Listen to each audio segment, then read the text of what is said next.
the introduction to all of you that have not been involved or have not seen to date the Baker Hill Next Gen and the journey that we've been on for the last 18 months.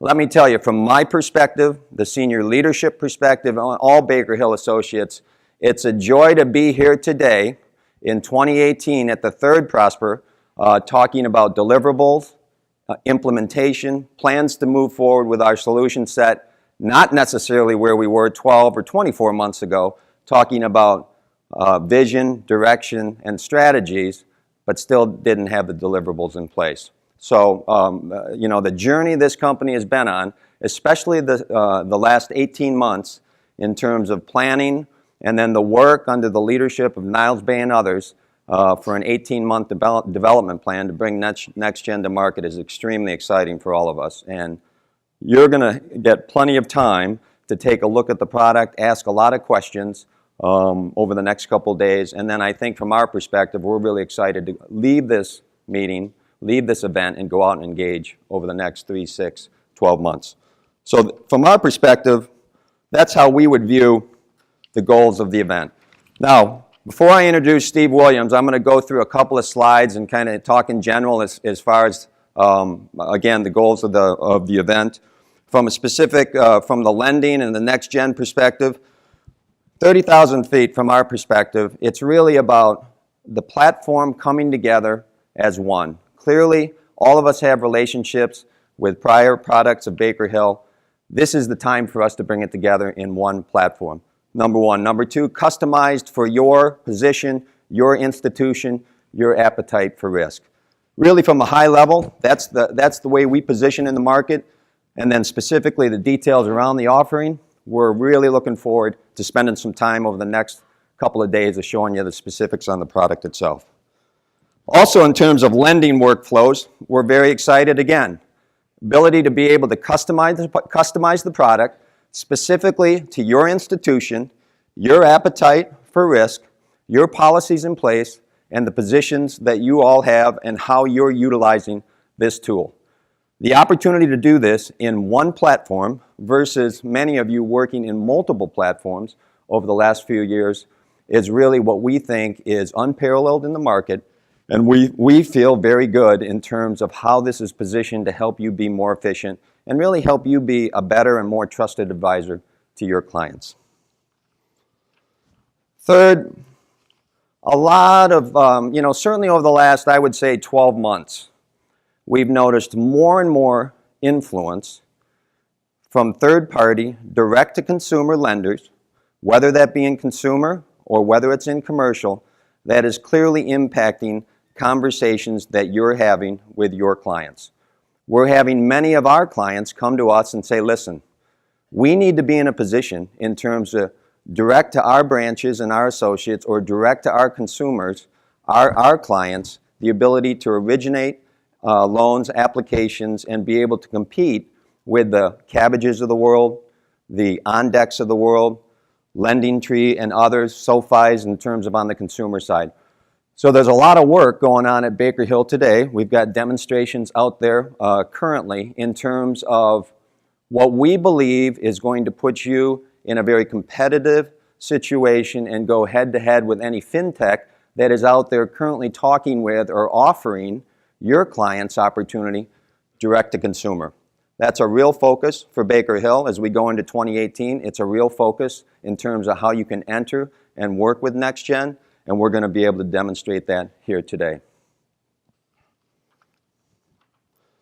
Certainly we talk about analytics as well. Analytics was at the heart of Baker Hill, certainly was in terms of when we came together with DMA and Baker Hill early 16. Analytics in its simplest form is the ability to allow you to be the most profitable you can be in terms of understanding the segments that you want to market to, the products they're most interested in, and ultimately what is going to drive the most profitable relationship between yourself and your clients. And so we've done a lot of work in the last 12 to 15 months in terms of bringing analytics combined with the Next Gen platform, and we're looking forward again for many of you that are coming from the origination side, take the time to get to know the analytics component of the platform, and certainly those that are here for analytics get to know the origination side of the platform. So we're very excited about that offering as well.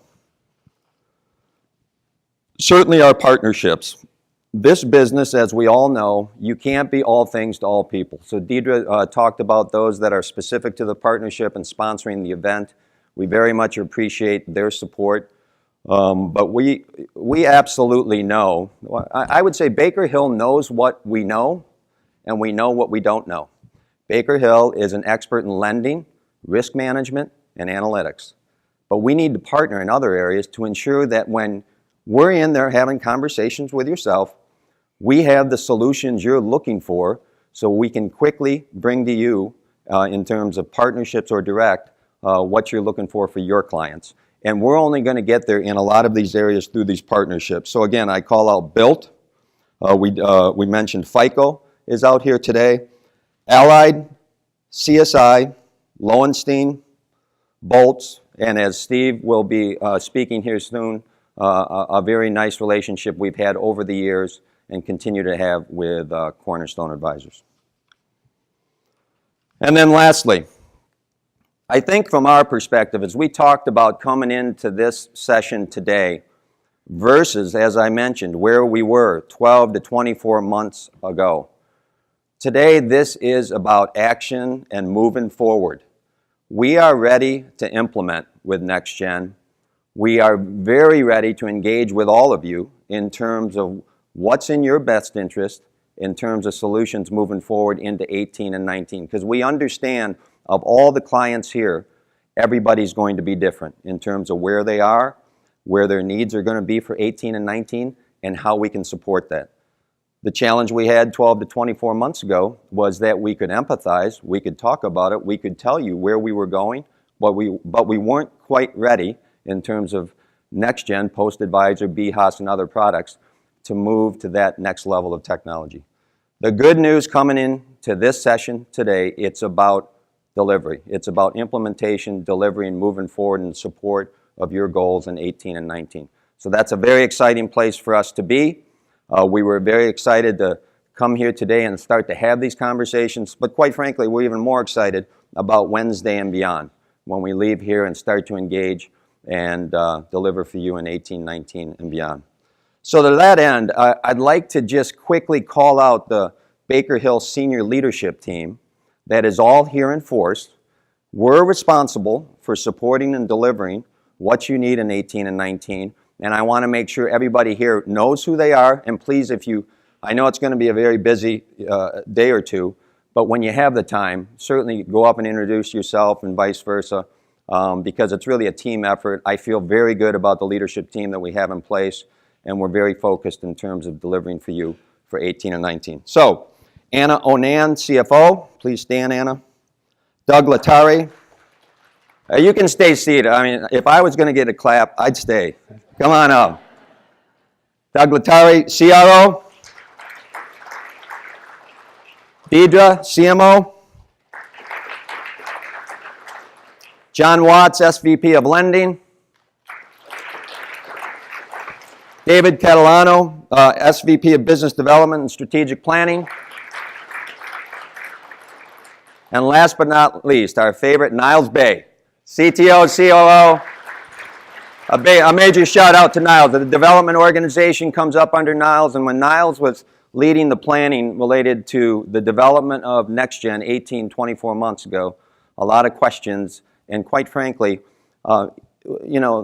the uncertainty on whether we could be standing here today, first quarter 18, with product ready to go, and Niles really led that charge. So again, leadership team of Baker Hill, we're here to support you. Please introduce yourself through the remainder of the week, and let's have a great event. Our keynote speaker today is one of banking's true big thinkers and brings to banking a unique level of excitement and innovation. Steve Williams is a founder of Cornerstone Advisors and leads the firm's strategic planning practice. Steve's prior experience includes being a banker with Chase and finance work at Arthur Andersen & Company and managing director with M1. Steve is a graduate of Arizona State University and Northern Arizona University. He is cited often in the press and regular contributor to Gonzo Banker. Please welcome Steve Williams. Thank you, John. Good-looking group of troublemakers here this morning. Good to be in Chicago. I want to tell you why I call you guys troublemakers. John mentioned I spent some time at a little accounting firm named Arthur Andersen in the 90s. Don't want to talk about it. But back then I had become a washed-up commercial lender going into consulting, and my boss handed me a white paper from a firm called McKinsey & Company about the future of banking. This was 1992, and it said in that report there's only going to be 10 banks in America by the year 2000, and we're going to be like Europe and Japan and other places around the world. So my boss said, get ready, we're going to see the consolidation of the industry down to 10 banks. And I like to joke that they only missed it by about 6,000 in terms of their prediction. And I call you guys troublemakers because you're not supposed to exist by now. Community and mid-size and credit unions, you're not supposed to be doing what you're doing. And we at Cornerstone love that. We love the entrepreneurship. We love the grassroots. We love the creativity that you guys provide. And I know this is a group of roll-up-your-sleeves kind of people. Show me what's real. And I look forward to this event. And part of the message, I guess, I want to put out here, it's a good time for people like you who roll up your sleeves to get stuff done, to kind of take stock on where are we as an industry and what's going to come next. And that's what I'm going to try to touch on. We're about to celebrate 10 years of when the crisis started. Just about 10 years ago, we had just had the failure of Bear Stearns. We were headed into a miserable summer. I wrote an article in Gonzo Banker back then, May of that year, called Entering the Dark Ages of Banking, because it was coming. We had Lehman Brothers by September and TARP by October. And so it's been an interesting decade. About the same time, a little device was introduced called the iPhone. And at the time, late 2007, Forbes magazine had a cover story about a company called Nokia. And they said, with 1 billion users worldwide, will anyone ever catch Nokia in the cell phone market? As you know, that didn't work out so well. So you think about innovation, and back then, there wasn't really a mobile banking user base at the time. And now to John's point about folks like Boltz, half of all consumers do only digital banking today. Half do not visit the branch. So we've gone through a big change where the risk side blew up and the innovation side blew towards us at the exact same time, and we've gone through a decade of that. And my message, I hope, for you guys is that being a good banker, managing relationships and managing risk is always a struggle. There are no magic bullets. There's no, God from above that comes and saves us. There's no easy way to do it. We get paid because it's a struggle. And as long as you're heading the right way and doing the right things and being very sincere about it, the struggle is actually kind of fun. And I've been with you guys in those conference rooms and stuff. I've seen you struggle, and I know you know what that feels like. And the other message I'd have tied to great banking is a struggle. I heard a quote once. It's basically taking risk-free liabilities and investing them in risky businesses and ventures, and somehow making all that work. The other struggle is building great software and workflows and solutions. And I tell you that you guys know that. You have seen vaporware in the past. You don't like PowerPoints. You like real demos. You like installs. And Niles knows it's a struggle. He's kind of got this sigh of relief this month because he knows it's a struggle. But we all know great solutions come when users and folks on the business side with developers and architects and imaginative people just get in there and engage and roll up their sleeves. And to me, I went to Baker Hill conferences 15 years ago, and it was always about a group of gritty lenders and relationship managers getting together and talking about the struggle. What can we do next? How do we make this work? And I appreciate, John, you kicking it off with basically that as the tone. Let's get to work about what banking should look like. Let's get to work on the noble cause of being great relationship managers, great risk managers, and working with great software providers. I think we all kind of feel we can lose that sometimes in this industry, and it kind of cycles. And I think right now what I'd say going into middle of 2018, we all want that back. We all want that fun rock and roll kind of feel to let's get in the trenches and make things happen. We want that back. So if I kind of go to where are we in terms of future ready? If you look at some of the data, we've had a great run. Ever since we got through the crisis, we had a little thing called Dodd-Frank passed, and slowly we got our way out of things. And commercial bankers got back in the game. And if I look at kind of the core of the Baker Hill base, the banks say 1 to 50 in assets. We've grown loans only 1.3 trillion. Not bad. Not bad at all. And it's important to note, though, that 75% of this growth has been in C&I, CRE, and specialty lending niches. So we've done what we do well. Some of it, I think, may have been a little too easy. In the banks 1 to 10 billion, the majority of this has been CRE related. And even in the C&I group where we say, hey, C&I, that's that bread and butter relationship stuff, 2 little footnotes. Some of that at the high end has been private equity sponsor lending, because with low rates we've had great leverage buyout activity in corporate America. And secondly, we got into something called lender financing, which was we saw new alternative lenders doing interesting things with subprime and other asset classes, and we said, we can't do it, our examiners would destroy us. I know, let's finance the lender and the senior tranche. And so I would say interesting niches, but a little too easy in terms of the volume. And I think where we're coming now is, how do we get back to what we do very well? Relationships and risk management. How do we get a bit better at that? And I think we're going to see basically a bit of a plateauing of the easy stuff. In terms of earnings, what's really cool is we had a fairly collapsing of loan to deposits. We were not lent out after TARP and Dodd-Frank were passed. We kind of troughed out. We all had our big classified asset group. Things are bad when the bad bank is the one that's hiring. And we got through that. And you can see what it did is basically let us hold a great net interest margin through the cycle. And we're reporting great earnings. And then, now we've got a gift in terms of a tax cut. So I think there's a lot of optimism right now. I don't think the good conditions are as much there in the risk in the portfolio and what comes next for loan growth. I think how we get loan growth in the future is going to be that struggle. It's going to be the hard work of relationship and thinking and risk management going forward. But it still is an interesting time, because with that same tax cut, you saw American entrepreneurs kind of come back and say, well, wait a minute, maybe we can get growing again. Maybe we can get investing again. And I think one of the coolest things is you guys in the market with those business owners having those kind of discussions about what is their business, how is their business changing going forward. We lent on a lot of property, though, the last decade. And I have an associate in the room, Sam Kilmer. Can you raise your hand real quick? He'll be on a panel tomorrow. One of Sam's great loves, he reads a lot of blogs and he keeps coming with information about, think about that, we lent on real estate during now the boom of Amazon and digital. What does it mean to the future of this safe collateral we call real estate? What does it mean not only for the real estate we lend on, but also for our own branches, he likes to tell us. And he says there's a third leg. Those businesses that may be disrupted by digital that we think were solid in the past from a cash flow and stability of their business model, our borrowers' business models are being disrupted at the same time ours is.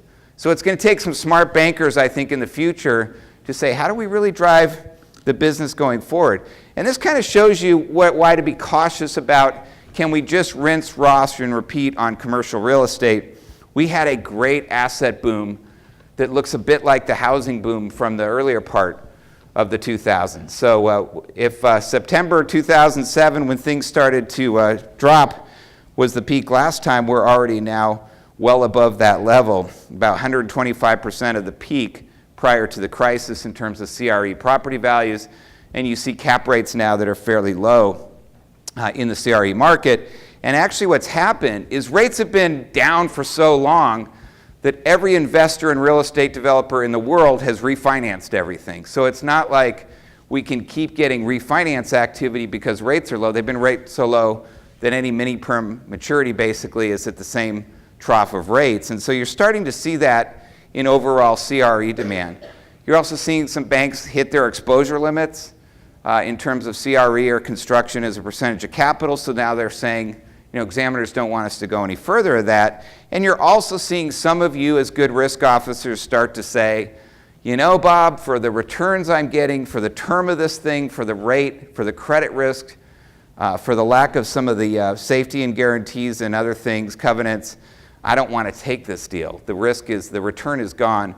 And so that's a combination of you're seeing things where demand is actually starting to flatten on the loan side. What does that mean? Well, it's fun to just do a lot of lending and it feels like operating revenue is growing, and then we can fund things like Next Gen from Baker Hill. In order to fund things in the future and fund our transformation, we're going to have to get more crafty and more smart about how we're running the business. Bill Gross, who's one of the big bond kings out there, has said the 30-year bull market for bonds is over. And this is a fun chart to look at, which is, Fed funds rate. And you can do essentially the same chart with the 10-year bond rate. I like to joke, I graduated high school in 1981, and somehow I set off a bond rally that lasted my entire career. My entire career, and I am an old fart, has been about declining rates at this point. And so what does this mean for us? You can't stay at that bottom too long. If there's one thing we've learned from this new Fed, is they are serious about tightening, and we're seeing it. When Wall Street cries in the morning on CNBC that they don't like that the punch bowl is being taken away, this Fed keeps tightening. And so I do think it's a turning point right now. What does this mean for us?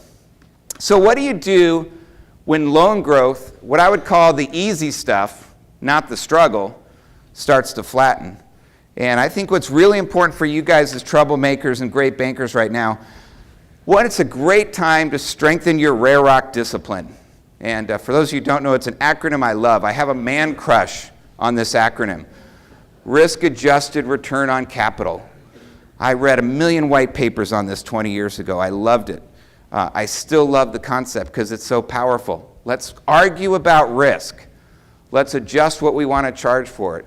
What is the return? So how much does it cost to originate, to service this asset? On capital, how much capital do we need to hold based on risk type? You guys have done a lot of work in this. You're getting better at credit grading. You're getting better at stress testing and analytics. And now we've got this silly regulation or accounting treatment called CECL that has become a boom for consultants and accounting firms and things. But what I would say, instead of just getting CECL compliant, where we are in the industry, it's a great time to talk about the fact that if we use data correctly, and we comply with CECL, we can have another benefit. Let's use data to be a great Ray Rock culture. Let's argue in approvals. Let's argue in loan committee. Let's argue at renewal about, are the spreads there? Are we getting paid to be bankers? Or do bankers not get paid for the risks they take? It's a huge thing. It's part of the ongoing struggle. If you want to be in banking, you need to want to argue about, are we getting paid for the risks that we take? And I would use CECL as a great time to become a data-driven relationship and risk manager. Also, when I joined banking the first day that national interstate banking was passed, October 1st, 1986. And since that time, we've had Graham Leach Bliley and other things that have made this more of a national market. Then came the internet and digital, and obviously we're becoming more commoditized. And I think it's a great time for you guys as relationship bankers to say, where do we have what one of our CEOs calls a knowledge edge? Where do we have unique knowledge or capability as a lender, whether that's an asset class or a customer segment or a way of doing things? And a knowledge edge can't just be commercial real estate. Our knowledge edge is we calculate loan to value and debt coverage. That's not a niche. And we've seen great people like Live Oak Bank and others, First Republic Bank, City National Bank, Silicon Valley Bank, get a knowledge edge and get a much more sustainable business because of that. So I think it's a great time internally to be talking about what niches and what special knowledge you can build as relationship managers and as risk managers. And I think for most of you, it doesn't have to be one thing. We don't have to become the egg farm niche banker because there may not be enough egg farms in your market to really make that thing sing. But you can think of yourself maybe as managing a portfolio of niches where you have a knowledge edge, and then you may have a plain vanilla community part that you manage beside it. But building that portfolio is, I think, how you're going to get returns that are better than just commodity. And I think you're going to have better than what commodity returns give you to earn that 1.2% ROA that people are looking for these days. And a big one right now with that bond chart I showed you, or Fed funds chart, we've got to wake up the entire banking and credit union organization right now to the funding war. It's already starting. How many kind of look out at bank rate right now and look at some of the things like from Goldman Sachs Marcus or CIT Bank or others and kind of gulp? Oh my gosh, what if that was our cost of funds? We would not have a Christmas party this year. So the entire organization right now needs to be mobilizing not around lending. We love lending. We love commercial real estate. Around funding. We have one bank who's declared 2018 the year of funding. They've got the whole strategic plan, the entire organization focused on this. And what this means and what we're seeing out in the marketplace, it's like, hey, commercial bankers, we know you're lenders. We're giving you deposit goals. We're changing the mix of your incentive plan from just loan volume related to hitting your deposit goals. Or we're changing the payout based on core deposit growth, not just being bankers. To that, folks, also, you've got to have some product knowledge around this. Many of you are saying we've got to strategically grow treasury management. Some of that's technology related. We've got to compete with Wells Fargo's commercial electronic office. We need some of that capability. Our business owners want a portal, and they also want it to be mobile first. There's a lot of 35 and 40-year-old entrepreneurs now who don't want to go into some small office where you can dial up for some PC treasury management. They want a tablet and mobile first. So you're working on product development, but also you're working on who is this crew of people who hit the streets just like lenders who build the treasury function, who calls in the healthcare industry and the homeowners association industry and the title industry and the legal industry and helps us grow core deposits through great treasury. I do not believe, troublemakers, that this war on treasury is lost to Wells Fargo and Chase, period. It's just time to give up and go to the brewery. I do not believe that. What's interesting about treasury is it's full of people kind of like you guys, dirty fingernails. And what's crazy about treasury is the back office, where the lockbox is and the positive pay and the onboarding is part of your brand. And if those folks hustle and are very visible and engaged with the commercial owners and their bookkeepers and accountants, and the relationship managers are very tied to those people and make the back office of treasury the heroes of service delivery, and you see this with troublemaking mid-sized banks, you can beat Wells. Maybe not with technology, but you can beat them with basically customer engagement and visibility. So I'd encourage you, are you doing that? In the process, you got to get really good at onboarding folks and stuff, but it's absolutely part of survival and how you become a troublemaker is have great treasury going forward. And then it's also time like, hey, it's like your hungover buddy, slap him in the face, pour some water on him, get him an Egg McMuffin. Small business. What did our industry do with small business? We chased bigger deals. Our average deal size went up. Our average funding percentage went down. So Joel Pruce, who's one of our guys I'm going to mention later, he just is going apoplectic over the fact that we got to get back to what small business is, and we're all going to compete for these deposits going forward, and we all have expensive branch systems that are getting less crowded. How do we engage our whole organization in the small business side of things? I think that's a big one. Most of you have kind of very much a half effort there in product development, mobile first small business delivery. What's the role of your branches in selling that? Do you have a lower end business banking crew that's kicking tail in the marketplace? Really get that strategy right. And what I would tell you guys right now too on funding is it is time to get every employee down to Lutheran facilities aware of the value of a basis point on cost of funds. So I'll put it this way. If you have $1 billion of deposits, or for every $1 billion of deposits you have, a basis point is 100 grand of run rate. 100 grand of run rate can buy $500,000 CapEx of software from people like Niles, and he loves that. So he wants you to save basis points and cost of funds so you can continue to fund transformation of the business.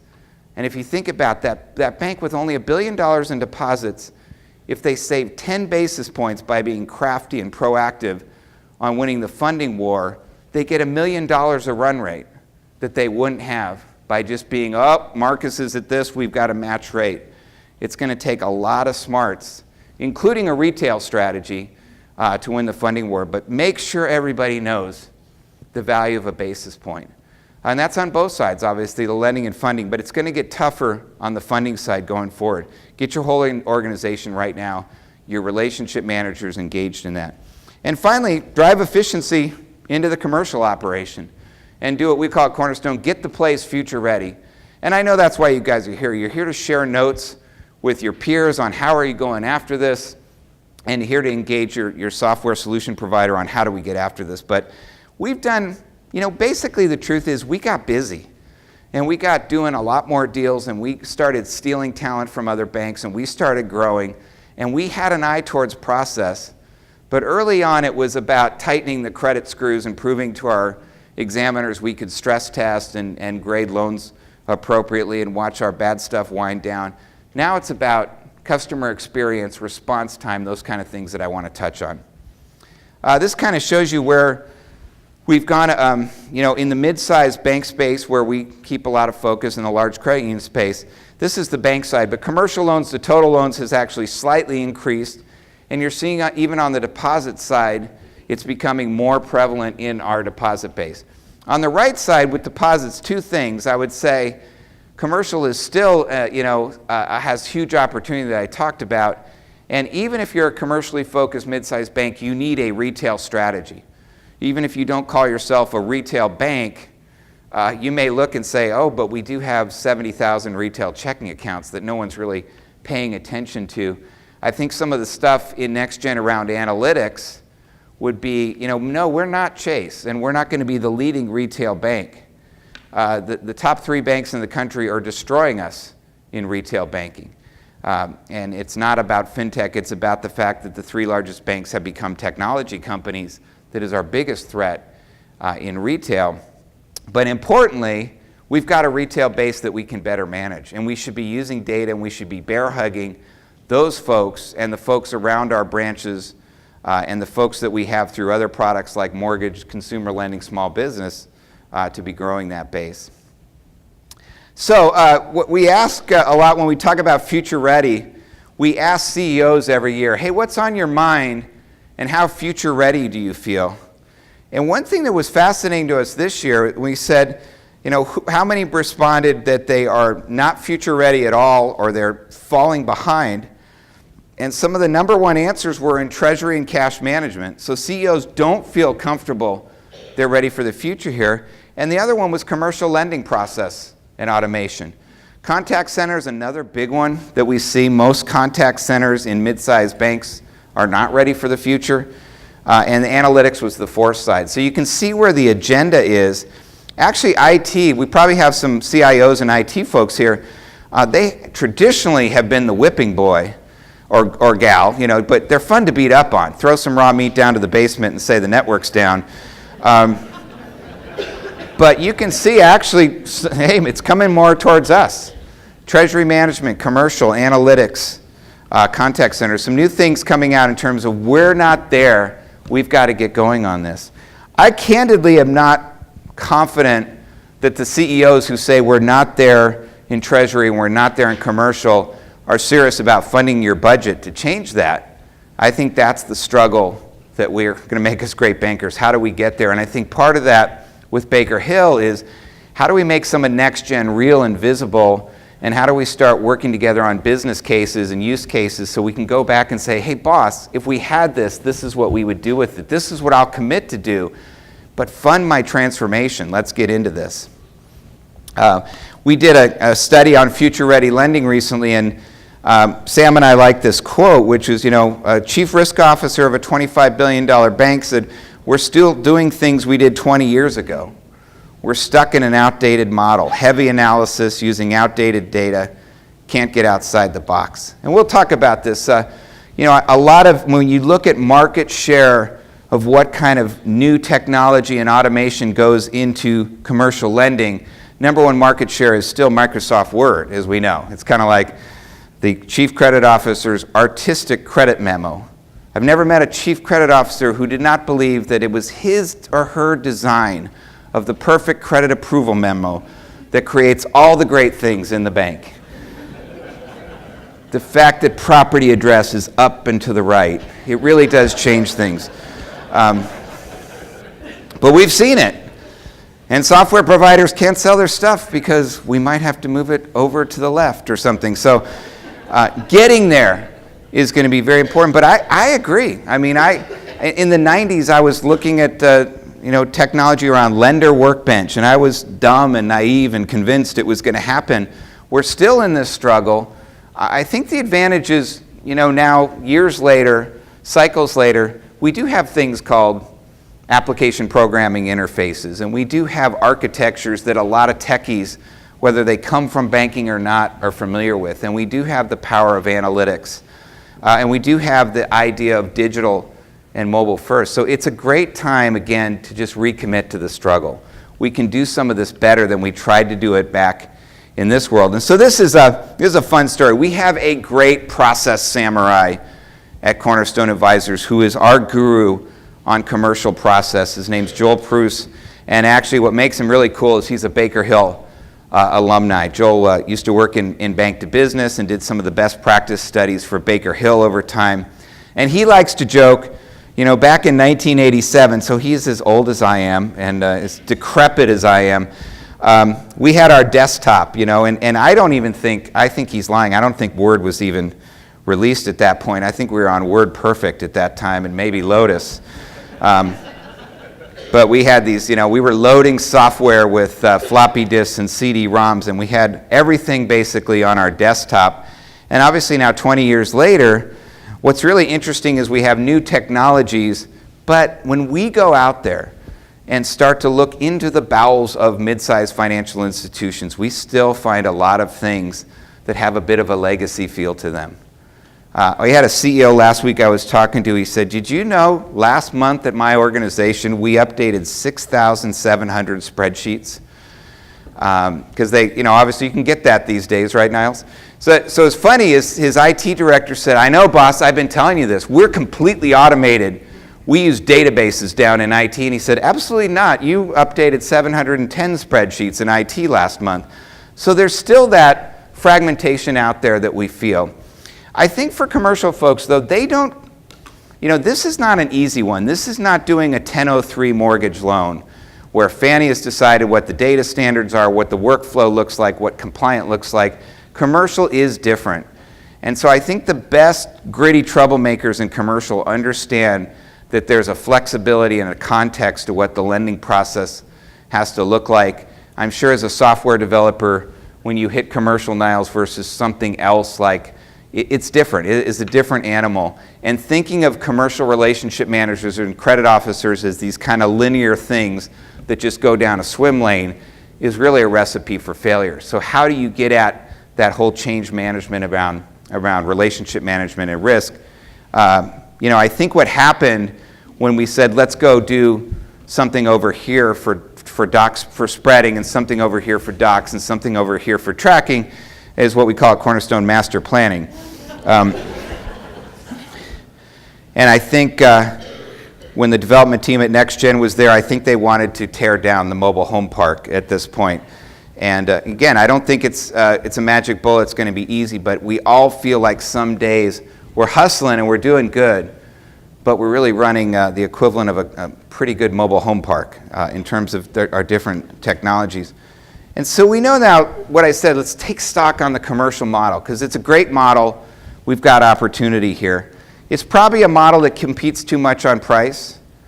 In every loan committee or senior management meeting I get to attend, it's always the other one player across the street who's stupid chasing rate with the easy terms. But there must be somebody, if everybody's across the street, somehow it must point to us. Sometimes we're just too price dependent. Those of you who've deployed pricing models in the last 5 years have seen those arguments about if we price rationally, we will do no lending. So what do we do if we price rationally? And so I always like to try to split that argument a bit. Well, so we'll give you a diet of 50 million of marginally priced stuff, but we need to get full boat on the whole portfolio, having those discussions. Obviously, loan concentration we've talked about. It's not sustainable to run at 500% CRE to capital. That's not building something that someone's going to want to buy someday, or at least a stockholder's going to want to own over the long term. The siloed organization, just the differences between the famous frontline folks, the credit and risk folks, and the operations folks. How do we make that all work together? Knowledge bottled up. So, Judy knows these things and Tim knows these things. It's not what we call at Cornerstone engineering driven. It's energy driven. We hustle. Judy's great. She's been here 20 years. Everything gets through. Boy, 30th of the month, she's one stressed out person, but we get it done. Judy's divorced. She has high blood pressure, but boy, she gets it done. We celebrate the heroes who somehow try to survive our horrible process instead of getting around process. Let's get our hands around process. And that's what we call lender energy driven. Amazon doesn't have meetings that says, you know, we couldn't get anything out the door and our order system was screwed up, but Judy stayed late. That's not how they're building the business. They are engineering customer experiences. They are engineering logistics. It's that kind of thinking that we've got to take now modern to commercial lending. So we're going to go in those niches beyond CRE. We're going to be a relationship builder. We're going to build the treasury and wealth side. And I think we're going to get that engineering mindset into something as artistic as commercial lending. And I think very important, I'm glad to see the word analytics within the next gen discussion for the future. We know we need to become more analytically driven. Some of the richest data, I think, can be in commercial relationships, center of influence, risk data. And the reason I say that is I don't know if we're ever going to be the best consumer household folks like Google or Amazon or Apple or even Chase. But I do think when we start to get around our centers of influence locally, our different industries locally, we can get small data that's very, very powerful for how we run our business. And so again, we call this engineering over energy. I think very important for how do we go after next gen and commercial relationship management and risk management going forward. And obviously, Baker Hill competes in a new market of platform providers who are saying we're going to merge the data. We're going to take Word and Excel and borrower documents and one-off pricing models and ticklers and workflows and credit policy logs, and we're going to bring this together in both a commercial data store, a commercial data architecture, and obviously that lending origination system or relationship management system.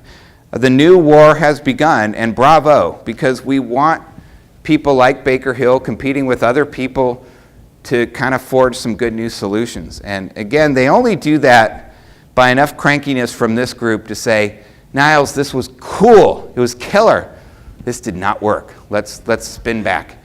And a word has come out about 15 years ago, I believe, that something called the Agile Manifesto was written by software developers who were frustrated with long delivery times. What's fascinating is this agile software development term is now coming into management. It's the idea that how do we move faster? And I think if we're going to compete with Goldman Sachs and Chase and Wells Fargo, mid-sized banks need to aspire to be agile organizations, not just down in IT, but how do we get stuff done? And some of those principles are that business people and software or solution people need to be joined at the hip all the time. There's a term there called minimum viable product, which means don't wait forever to get something out the door. And you see this with folks like Amazon. Get something out there, learn what worked and what didn't, immediately iterate, get something better out there. I encourage you to be agile partners with Baker Hill. Be really engaged, but really try to improve the solution faster by being a bit joined at the hip in how you engage and how you communicate. That does not mean basically, I'll see you next year. I hope there's another brewery tour. But we've got to stay really engaged. We've got to be thinking like this going forward.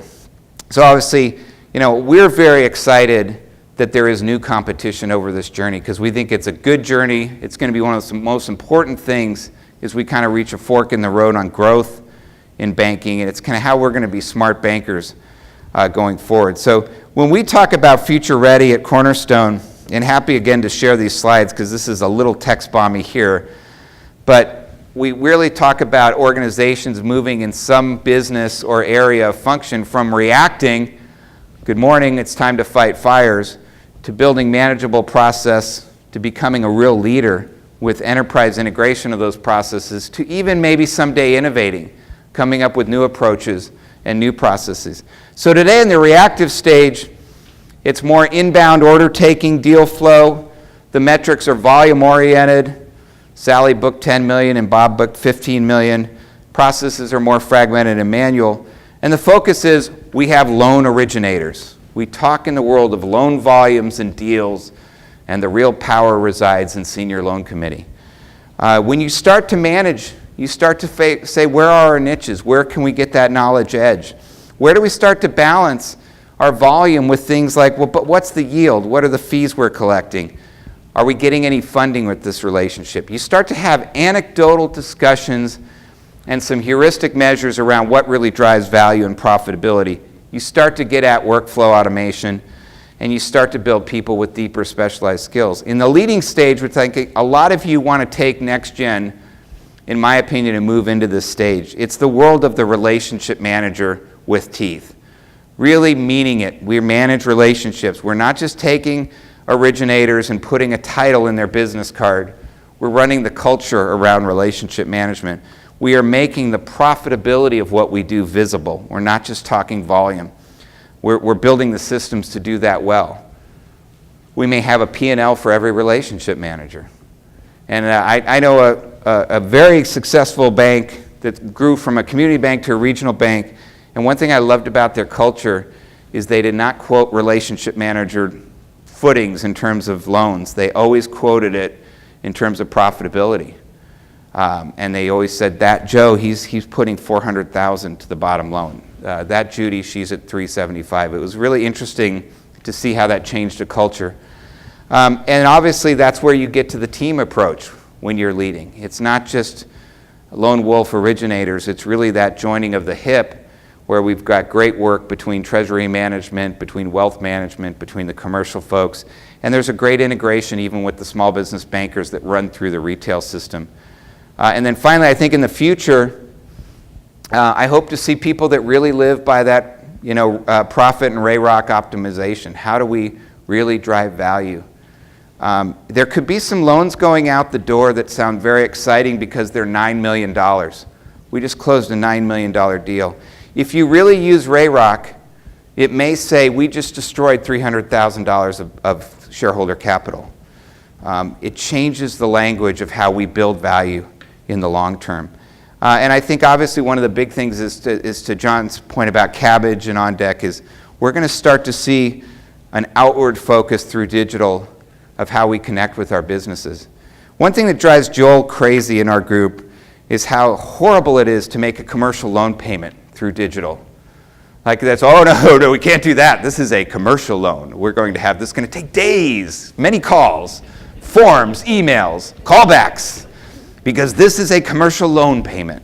Drives them crazy in 2018 that we're not going after this customer experience in a way that's more meaningful. And to the point about, small businesses now having alternatives and entrepreneurs being 35 years old with mobile and tablets, they are not going to put up with that experience. We are going to look positively old unless we start thinking about the digital customer experience for commercial. Digital customer experience is not just a retail thing anymore, and we've got to wake up organizations as the troublemakers to get folks serious about that. So I think to get yourself future ready, I encourage you to build that RAROC infrastructure. And one thing I'm talking about there is think of every credit memo and loan review now as a data capture point, because we want to be capturing data and using it. We can't do that through Microsoft Word. We've got to be really good at data capture. It means being very informed. One thing that our folks talk about is being deal ready. And that means having a data strategy and a calling strategy. So when that borrower or owner is finally ready to go, you can be first to market on approval because you've got a lot of that ready to go. They always like to say commercial customer only bites on the 4th or 5th call, but you could be gathering information and getting ready for when they bite, we're going to go into deal approval. As we said, consumerize the commercial interface. It's going digital. Get really serious with their partnerships, and it's not just one, it will be Baker Hill, but also that ecosystem of alliance partners, and we talked about funding. So, I want to close with just a few thoughts about, how do we go after changing the commercial lending process, because it is not a mortgage 1003. So number one, I think that the holy credit memo design needs serious thought. Everybody, again, believes their credit memo is the most beautiful thing since the Mona Lisa. But you cannot keep changing the credit memo on the whims of some new guy who just came from Huntington or BB&T when you have a data strategy. You've got to get serious about credit memo design, work with your partners, but then burn it down and say, come on, guys, we're done. This is not how we're going to differentiate. And understand that the credit approval memo is the source of all data capture. It is for CECL, but it's also going to be very important for how you build that RAROC culture. Commercial deals aren't mortgage deals, so the worst thing I've seen is like to say, we are going to revolutionize the commercial relationship and risk process. So we're going to get the most surly operations person and the tightest wad credit officer in a room, and they're going to work with Baker Hill and bring it to the line when we're done. And you've seen this. You've seen loan officers go, I can't even get through name without all these alerts going off. And I had my assistant in here, and we couldn't get the deal done, so I just did it on Word, and I took it to the senior officer, and I got the CEO to say that system's crap, and we did it the good old way. You don't want that kind of Springer show in your commercial transformation.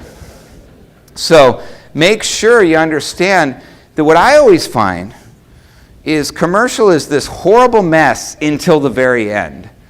You're not going to, well, we're not going till this stage until I get those financials and those articles of incorporation. Nope, sorry, no ticky, no laundry. You know what happens. It all happens in this mad rush at the end. And so allow for the fact that there's going to be a little bit of data here, a little bit of data here. If you stop it with a speed bump, you're just going to alienate the people who can get you fired. So start to think about what's a process that's going to kind of embrace that chaos, but what we don't do is close loans and fund loans without the ticky. We just understand, though, it's going to happen at the end. It always will. As long as humans have frontal cortexes, that's how the deal's going to work. So let's build a process that embraces that, but still has the respect for compliance and credit and funding going forward. Humans have ADD. We have to design our solutions around the natural ADD bent of human beings. And so there's been some great work in behavioral science around the idea of nudging people. People need nudges. Nudges work spectacular with Homo sapiens. So I guess my point is the more that you can have visual checklists and reminders, and don't be arrogant. Well, he knows the policy, so I'll be waiting here. And then when his deal doesn't close, he might learn a valuable lesson. No. They did an experiment in London where on property tax bills, they had a huge problem. No one was paying their property taxes on time. So on property tax statements in London, they sent out a little thing that says, did you know 80% of people in London pay their property taxes on time? And just by having that little reminder, that little kind of goal setting, they doubled the current payments of property taxes just by that little nudge. So think to yourself, that ADD lender who never gets their stuff in on time and is such a slob with how they do deals, but somehow they're called the rainmaker or they're the one that makes the money around here. How do we nudge that person? How do we work with their assistant? How do we get it the right way? I think you're going to be a lot happier thinking about, I know how to hack Homo sapiens with nudges and reminders and visual checklists. And I think if you look at Quicken Loans and Rocket Mortgage, what they understand is that consumer who has to go find deposit statements and rent checks and stuff, they love the checklist. They love it visual. They love the email alert or the text alert. They love being nudged by Rocket Mortgage so their deal gets done faster. Think about nudging in the commercial process. And finally, have those clear roles for each team member. We really like to line up, again, what is the grand bargain between frontline, between credit, and between ops to make this all happen. And the way we get that done is we literally put together a constitution. This is what frontline, credit, and ops all do through the swim lanes of the process. Can everybody agree on the picture? Because we're about to create transformation here. We need the commitments that we're going to get this done.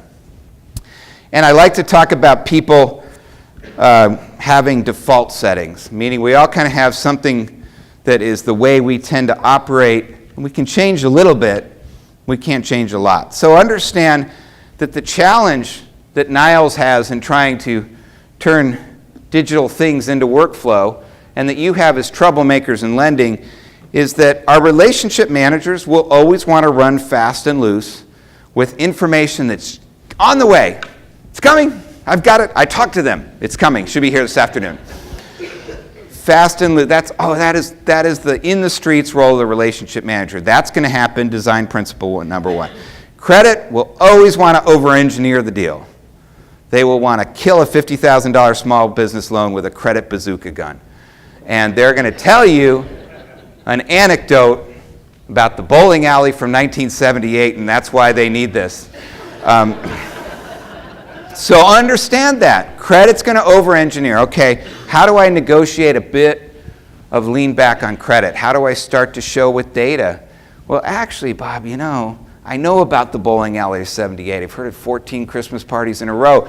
However, have you seen with data that actually that doesn't happen on these type of deals? I mean, start to prove it out with data and have a little fun with it too. I like to say to people, at Cornerstone, we all have a bit of humor around our default settings. Ops expects processes and humans to be rational, and they're always disappointed. They're always like, I gave them the policy. I can't believe they didn't follow it. What kind of people get a policy and don't follow it? It just drives them ballistic. And again, it's just like, it's coming. So how do we negotiate these things? And obviously the customer now is becoming more driven. So when we start a process like this, we don't like to be Pollyannas about who's going to show up to this transformation. The fun part is it's going to be crazy. We're going to have 3 really diametrically opposed default settings and a very impatient customer. That's where the fun design starts. That's where God is in the details about how to get this done, and that's why when you go to your breakout sessions, that's the kind of discussion, the very little nuances of each process and how we get that done.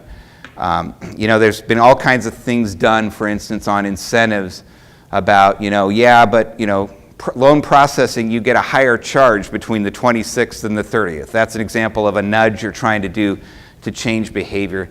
So think about those things as you go forward. And I think the impact is to have some goals.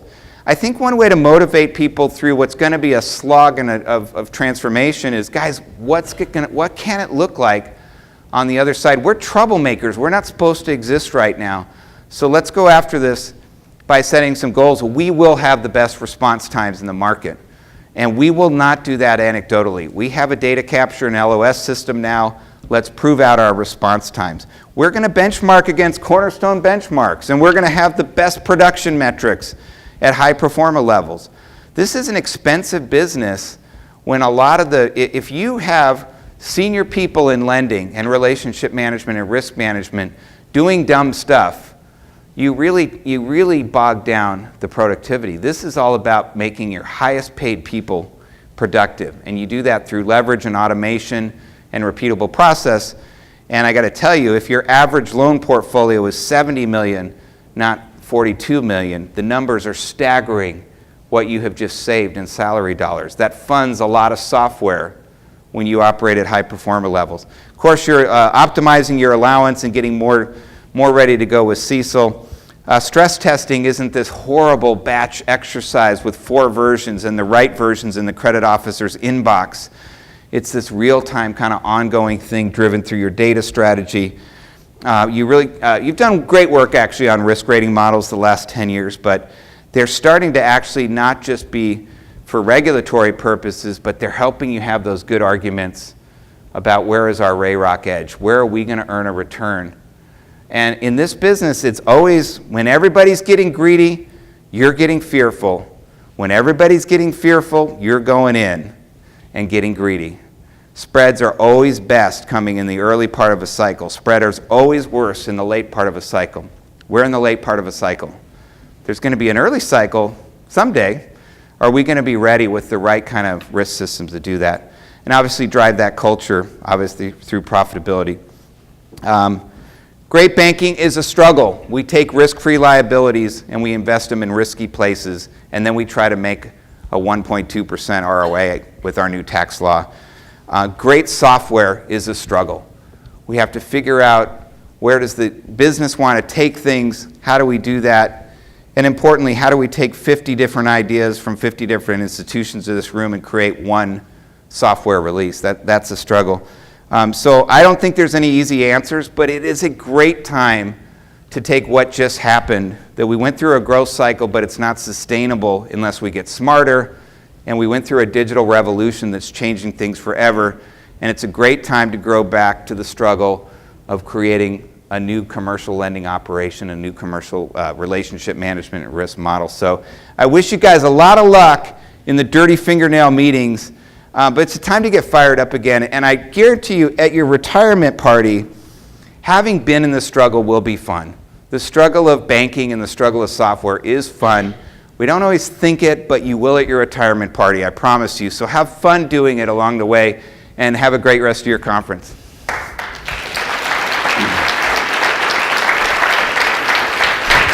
Thank you.